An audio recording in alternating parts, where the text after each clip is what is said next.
Some North Texas homebuyers say they are continuing to be hit with a hidden cost after signing on the dotted line to the tune of tens of thousands of dollars. The I-Team first told you about this story in March. Well, now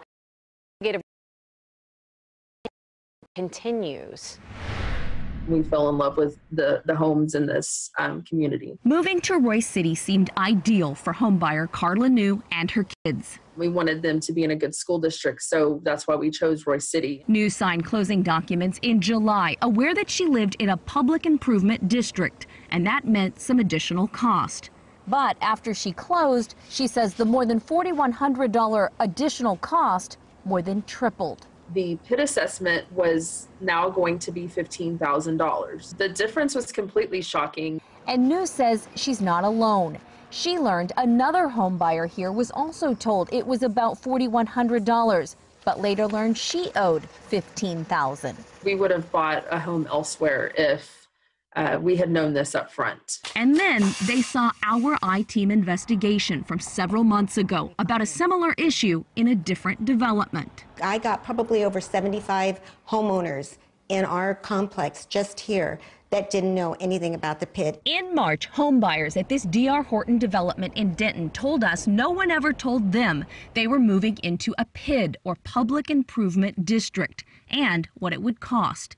A PID allows a city or county to charge a builder to develop roads, water, sewage, sidewalks, etc. A builder can pass that cost on to buyers, and you'll see it on your taxes.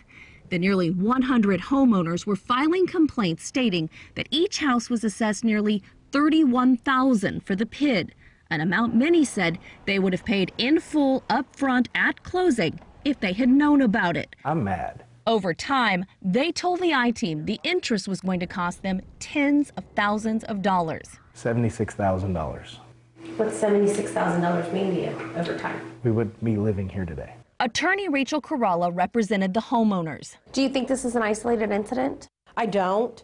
I think it's probably happening all over Texas. I think as public improvement districts start to become more popular, it will continue to happen. 6 months later, I still agree. I don't believe this is an isolated event. Today, Corrala tells us those cases are moving slowly. I really was hoping that our lawsuit would have at least tried to curb what's happening. Again, her clients from Denton say the home builder did not tell them about the PID. The home buyers who just reached out to the I-Team from Royse City say they were told, but after they signed on the dotted line, the amount more than tripled what their closing documents stated.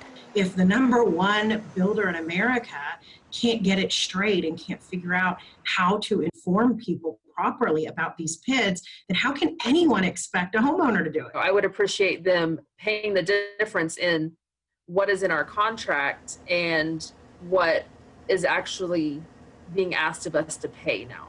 And apparently that happened at least in one case. I interviewed another homeowner for this story who later called and asked me not to use her interview. She says D.R. Horton asked her to retract her story and then said they could come to an agreement. I have repeatedly reached out to D.R. Horton to discuss this, but no one will respond.